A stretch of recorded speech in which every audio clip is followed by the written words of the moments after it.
Stop what you are doing now will either change the direction of your life or leave you exactly where you are for another 10 years. I saw it with my own eyes 3 nights ago in a bar at closing time. A man explaining his worth to people who were already deciding his value. Maybe you are that man. Maybe you recognize the pattern that rewinds you into smallness whenever stakes rise. Maybe you are tired of being polite while others build their empires. This is not a flaw in your soul. It is programming. You were taught to be accommodating, to apologize to stay safe, to trade presence for permission. You were not born weak. You were trained to be predictable. 5 centuries ago, Machiavelli wrote about power as a craft, not a philosophy. He wrote about rules that reward clarity, presence, and ruthless consistency. I am not here to be kind. I am here to be effective.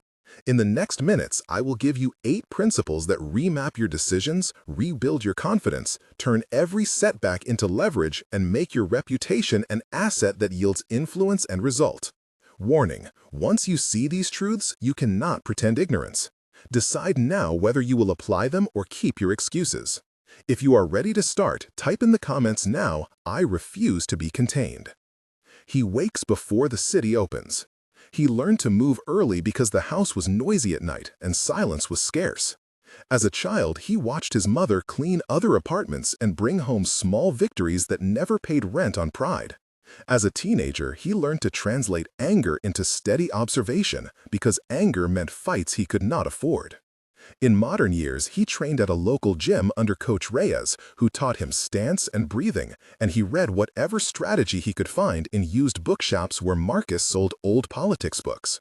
He went to night classes with Elena and Daniel, and in the workplace he absorbed procedures rather than speaking up. That pattern became his armor and his prison. Presently, he is 32, working at a design firm where Victor praises initiative in meetings but never promotes anyone. He is single, keeps his apartment immaculate, cooks meals with intent, and writes notes to himself on the mirror so he does not drift. Those notes are small orders: preserve time, do not explain, test limits. The conflict is simple and real. He knows what he wants, but the world keeps asking him to justify it. This backstory is why the principles matter. You cannot apply a technique you do not understand the origins of. Now you know where his hesitation originates and who helped shape his habits. The past is not an excuse. It is a map of which fences you must remove. Now, before we begin the 8 pillars, I want you to make this public. Say it here in the comments. Write that sentence as a mark of intent. This small public act transforms a private thought into responsibility. Community pressure is a tool. When you write it, you are no longer alone in the attempt. Marcus wrote it last month and told me later that the simple act changed his mornings. Elena left the sentence and later refused an assignment that would have consumed her life. Sam, who used to call every boss asking permission, typed the words and boxed his calendar. Your comment will anchor you. Now, with your intent declared, we begin with the first principle. Principle 1. Transform the inner voice. You have 2 narrators inside your head. One is timid and socialized to seek approval. The other is strategic and checks every decision against consequence and value. Identify both voices and train the strategic voice to speak first. Seen in the firm, after a failed project where the client questions everyone. Dialogue exchange 8 times to embed the practice and senses. Marcus says, "I thought we covered the brief."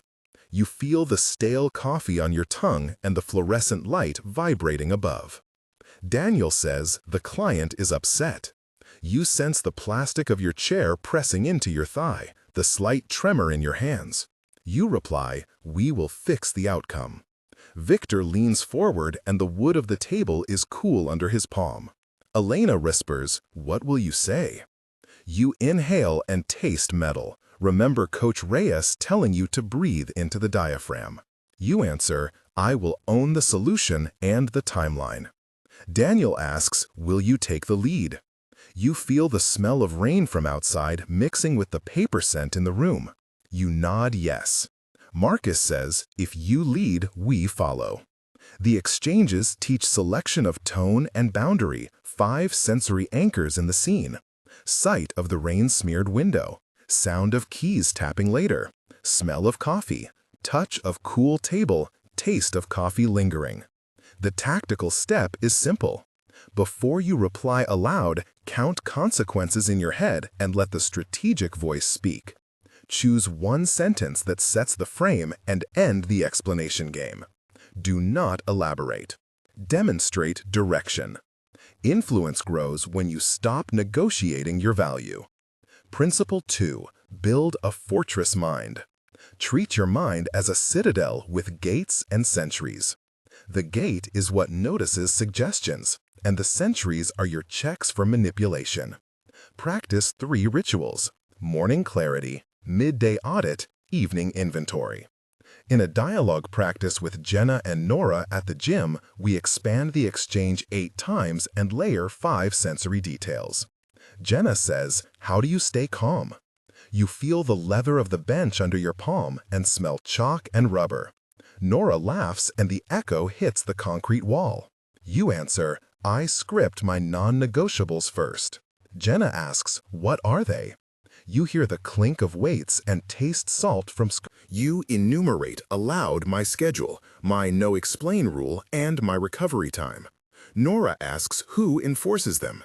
You feel your heartbeat steady and the room brightens under fluorescent arcs. You name one person who will call you if you deviate and one block in the calendar that never moves. This discipline creates strategic inertia. The result is mental space where others cannot push you simply by raising their voice. Reputation is built on consistent boundaries as much as on big feats. Principle 3. Master the art of silence. Words are currency. Spend them where they buy you influence. Silence forces evaluation from others. Picture a dinner where someone cuts you off and the choice to retaliate or observe arrives. Sensory detail anchors the scene. Candle heat near the glass, wine bitter on the tongue, the rustle of fabric, low murmur from the table, the weight of your napkin in your hand. A short 8 exchange dialogue shows the tactic. Sam says, "You should have said X." You let the phrase hang. Jenna watches and taps her glass. You say nothing and the air tightens. Daniel repeats, "Are you okay?" You maintain eye contact and the client fidgets. Victor laughs to fill the quiet. You hold the quiet and watch the weight of your words increase. The practice is this pause rule. Breathe twice slower, count 3, then speak one sentence or remain silent until the other offers information. Silence reduces explanation and forces the world to estimate your value. The payoff is respect, often immediate, because people prefer certainty and silence crafts it. Principle 4. Convert failure into acceleration. Failure is data, not verdict.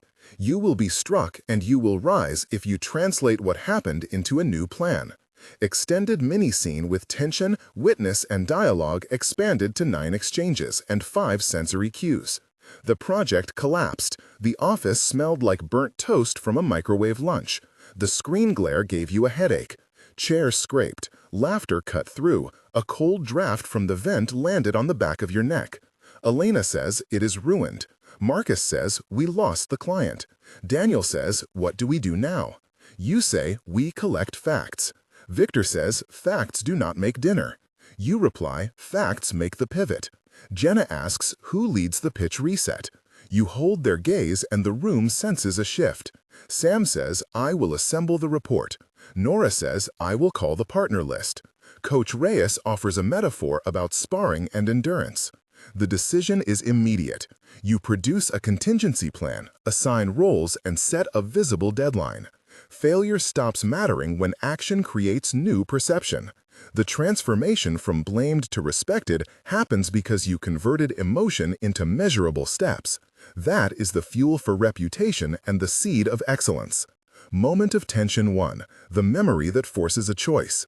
He stands in the hospital corridor with his father on a stretcher and hears a nurse deliver. The corridor light is harsh, antiseptic smell tight, the rubber floor squeaks under shoes. A distant monitor beeps empty.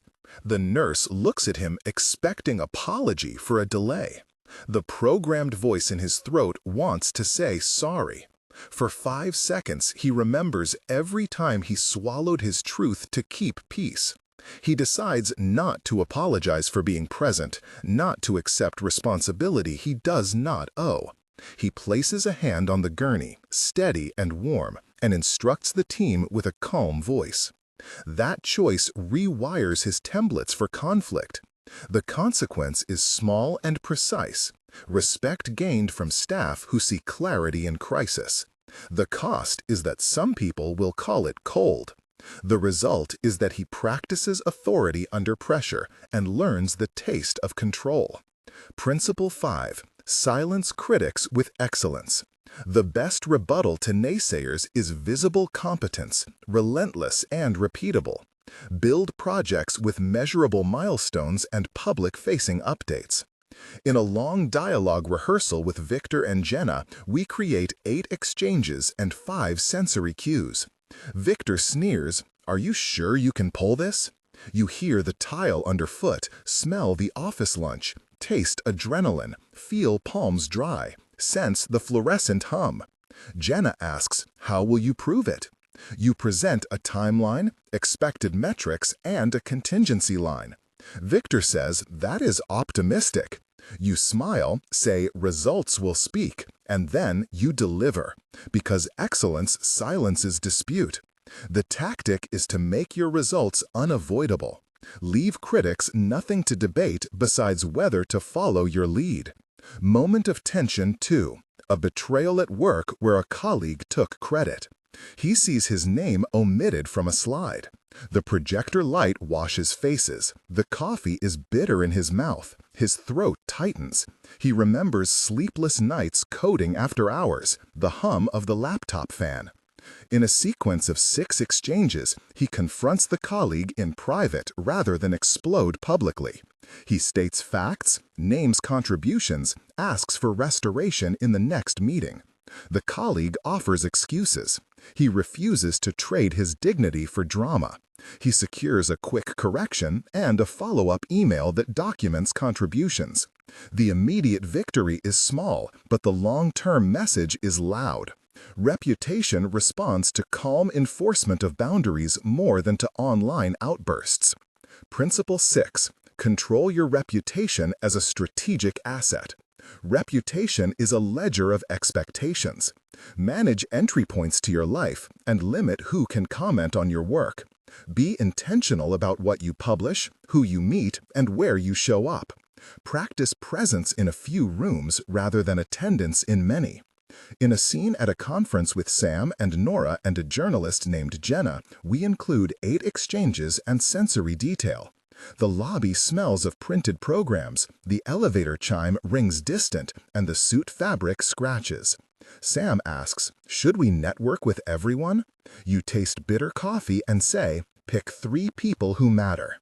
Nora asks which ones. You name 2 investors and 1 mentor and outline what to say. The journalist leans in and records a single quote from you that later circulates. That quote becomes a micro-reputation asset because it is consistent with your actions. The strategic choice is small but compound. Reputation compounds. Moment of tension 3. A personal test of limits when his romantic partner questions the time he spends on work. The apartment light is warm. The kettle hisses. The bed linen smells of detergent. The city hums outside. His hands are cool on the mug. He used to justify his choices. Now he listens, acknowledges feeling, and sets a limit with a plan. He says, "I will be present weekends starting next month, but I will keep focused on weekdays with strict work blocks." She doubts. He keeps the promise, and over 3 months, trust rebuilds. The tension is the moment he chooses duty to his design, not to transient approval. The result is clearer boundaries and deeper respect. Principle 7. Make excellence a discipline. Create daily rituals that guarantee progress. Rituals are small and boring, and they compound into a reputation of reliability. Wake at the same time. Schedule a 1-hour creative block. Protect it. Measure output weekly and adjust. Use presence practice by speaking less in meetings and contributing a single high-impact sentence. Label time with the word shield and treat that shield as a non-negotiable. In the team with Coach Reyes, Marcus, and Victor, we rehearse accountability in 6 exchanges and layer 5 sensory points like the metallic smell of wet gear, the thud of a medicine ball, the chalk dust in the air, the rough texture of rope, the creak of the gym door. Each ritual cements identity. The result is that you become the man who produces reliably, and the market rewards that with influence and respect. Principle 8. Become uncontrollable, a synthesis. You integrate voice, fortress mind, silence, conversion of failure, excellence, and reputation management into one habitual posture. Create a checklist you review every morning. The checklist includes choice of focus, 2 non-negotiables, 1 boundary to enforce, 1 micro-test of excellence, and 1 note of gratitude. In a long scene of confrontation at a partner meeting, we produce 10 exchanges and 5 sensory cues to show the state. Victor says, "You are being distant." You feel the coarse banquet cloth, the murmur of the room, the taste of citrus in your drink, the lamp warmth on your wrist, the shoe leather squeak. You answer, "I am selecting where to spend influence." Jenna laughs and says, "Selection is code for snobbery." You articulate with calm that selection is scarcity management. Marcus asks, "How will you show it?" You list 3 small deliverables. Daniel offers to back you in public. Sam says, "I prefer someone who moves and does." This scene shows the entire synthesis in action. The checklist makes you impenetrable to casual criticism. The result is a man who is not arrogant but imbattable in his commitments. He becomes someone the world must reckon with because his actions construct his authority. Moment of tension 4. The night of the promotion decision when he learns his name is not on the list. The office after hours smells faintly of cleaning solution, the fluorescent lights thrumming, his palms damp, the elevator door sighing closed, the window cold under his hand. He experiences a flashback to his first compromise, to every time he explained instead of setting terms. For 7 seconds, he imagines rage. Then he uses the rules. He does not create a spectacle. He schedules a focused meeting, presents measurable achievements, assigns clear next steps, and asks for a timeline. The outcome is not instant promotion, but a documented path and a public commitment. The tension shows that control without calm is noise. Influence grows when you become systematic, not theatrical. Conclusion and epilogue. In time. 1 month from now. The first 30 days are about habit enforcement and inventory. You will measure what matters. Time protected, no explain incidents, 1 silent test, and 1 small delivered promise. You will perform a daily checklist each morning and journal 3 small wins at night. Your calendar will have visible shields. In week 1, you practice the silence rule and decline to explain 3 times. In week 2, you lead a short meeting and frame outcomes before questions. In week 3, you deliver a small project without lobbying for approval. The sensory diary will include the smell of your coffee in the morning, the firmness of your posture at the desk, the feel of the notebook under your hand, the click of your pen, and the sight of a checked item on the list. Notice how small sensory anchors compound with ritual. After 4 weeks, you will feel lighter because you traded explanations for results. Your comment, "I take my place," will not be the same as a month earlier, because you will have proven to yourself that this is not talk. 3 months from now. 90 days is the period where reputation begins to shift. Others start referencing your name in planning meetings. You will have delivered visible outcomes that require no apology. The community you engaged with through that small public commitment will keep you accountable. Marcus will mention your timeline in a meeting, and a new opportunity will be tabled. Elena will recommend you for a collaboration. Coach Reyes will notice steadier breathing in high-pressure sessions. You will have refined your checklist. The sensory record will be richer. The hum of the office now sounds familiar and friendly. The leather of the chair matched to your back. The taste of a proper lunch rather than rushed food. The light through the window becomes part of routine. The sound of the calendar alert that you set and never moved. By 3 months, respect will feel less like something you must ask for and more like a currency you spend wisely. 6 months from now, half a year is where transformation becomes visible to others and unstoppable to you. Your reputation will be a ledger that opens doors. Invitations will arrive for projects that match your priorities. Offers will be evaluated by your checklist rather than by fear. You will have a clear public record of results and a private discipline that does not allow you to drift. You will test a gamble that you would once have avoided, and it will pay off because you now choose risk strategically. The sensory landscape will be full. The scent of success will be less about luxury and more about the tangible things you protect. The quiet of your mornings, the firmness of a handshake that used to wobble, the view from a meeting room where your name is spoken with respect, the crispness of emails from people who used to ignore you, the comfortable weight of responsibility on your shoulders. The final effect is a compound shift, not only in career, but in how you move through rooms. You will have become someone the world does not ask permission from. Recap. You came here because life is cruel to the weak. Now you know that cruelty is not moral condemnation, but selection pressure. You can be selected out, or you can adapt. These 8 principles give you a map. Transform the inner voice. Build a fortress mind. Master silence. Convert failure into acceleration. Silence critics with excellence. Control reputation. Make excellence a discipline, and synthesize into an uncontrollable posture. The tools are practical and repeatable. Your first public act is small and decisive. Type now in the comments, "I take my place," and mean it. Subscribe to keep training because we will refine tactics, test rituals, and expose weak links as a community. Your final instruction is simple and immediate. Stand up, close the tab when you must, and go practice one rule right now. Go and prove that you cannot be stopped.